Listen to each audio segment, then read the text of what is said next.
আমি একজন প্রবাসীর বউ। আমার স্বামীর নাম রবিন। আমার স্বামী থাকে সৌদি আরবে।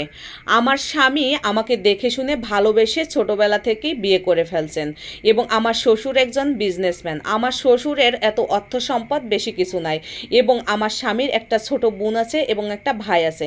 আমার স্বামী সবচেয়ে বড়।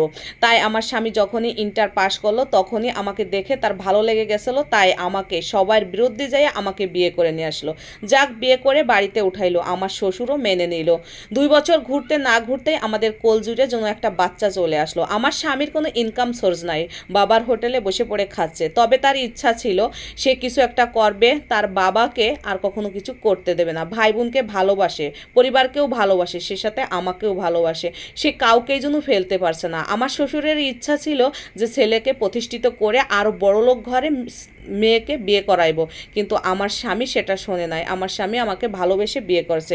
যাই হোক, যখনই কোলজুড়ে আমাদের ফুটফুটে একটা বাচ্চা চলে আসলো, আমার শ্বশুর বলে উঠলো, তোমার একটা বাচ্চা আছে, তোমার বউ আছে, তোমাকে কে খাবার দেবে? তোমাদের অনেক খরচ। আমার শ্বশুরের কিছু বিজনেস ছিল আর কিছু সম্পত্তি ছিল, সেইটা বিক্রি করে আমার স্বামীকে প্রবাসে পাঠায় দেয়। আমার স্বামীকে যাওয়ার সময় বলে গেল, তোমার বউ, বাচ্চা এবং এই মা বাপ এবং তোমার বোন ভাই সমস্ত জিনিস তোমার দায়ভার নিতে হবে, যেন টাকা পয়সা অপচয় নষ্ট করো না। আমার শ্বশুরের আমার মনে হয় ইচ্ছা ছিল যে ও মনে হয় প্রবাসে যায় আমাদের আর টাকা পয়সা দেবে না এবং বউ নিয়েই লাইচে বেড়াবে, কিন্তু আমার স্বামী সেটা না।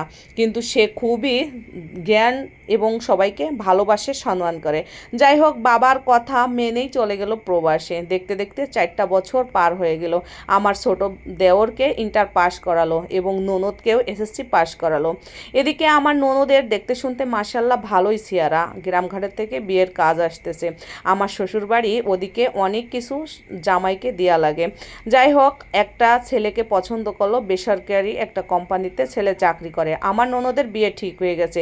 এদিকে আমার স্বামীর কাছে আমার শ্বশুর আব্বাজান ফোন করে সব কিছুই বললো। 400 মানুষের আয়োজন করেছি, ছেলেকে একটা বাইক দেওয়া লাগবে এবং একটা আইফোন কিনে দেওয়া লাগবে। আমার স্বামী একভাবেই কথাটা মেনে নিল। ঠিক আছে, বিয়ের আয়োজন ঠিক করো। আমার স্বামী তার ভাই বোনকে অনেক বড় ভালোবাসে এবং আমাকেও ভালোবাসে।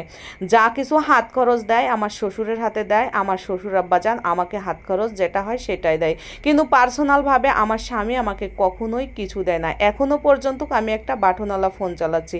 বর্তমান মিডিয়ার যুগ। আমি আমার স্বামীকে অনেকবার বলছি আমাকে একটা ফোন কিনে দাও, আমার ফোন চালাইতে ইচ্ছে করে, তোমার সঙ্গে আমার ভিডিও কলে কথা বলতে ভালো লাগে, আমি তোমাকে ভালোবেসে বিয়ে করছি। কত না ঝড় তুফান আমাদের জীবন থেকে সরে চলে গেছে, তারপরেও আমি তোমাকে পাইছি। তুমি কি আমাকে ভুলে গেছো? তোমাকে কি আমার দেখতে মন চায় না? আমাদের একটা কোলজুড়ে বাচ্চা আসছে, সেটাকেও কি তোমার দেখতে মন চায় না? আমার স্বামী বলে উঠলো, সবাইকে আমার দেখতে মন চায়, কিন্তু করার কিছু নাই। বাবাকে, ভাইকে, বোনকে পড়ালেখা, বিয়ের সমস্ত খরচ চালাইতে যেয়ে তোমাকে আর আমার ভালোবাসা যেন কোথায় দিয়ে চলে যায়। তবে এক কোনায় তোমার জন্য অনেক ভালোবাসা জমে আছে। আমি বাড়ি আসলে আমি তো সমস্ত ভালোবাসা তোমার পূরণ করব। ইচ্ছা আছে, আমি তোমাকে নিয়ে অনেক স্বপ্ন আছে, সব কিছু যেন আল্লাহ পূরণ করে। আমার বাবার আশা অহংকার সব কিছু পূরণ করে নেই।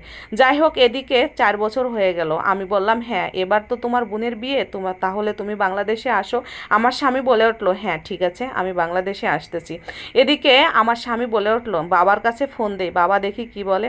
এবং আমার শ্বশুরের কাছে আমার স্বামী ফোন দিল, বাবা আমি বাংলাদেশে আসতে চাচ্ছি, তুমি কি বলতেছো? আমার শ্বশুর রেগে মেগে উঠলো যে তোর বোনের বিয়ে, 400 মানুষের আয়োজন, আরও 3-4 ভরি গহনা দেওয়া লাগবে এবং একটা মোটরসাইকেল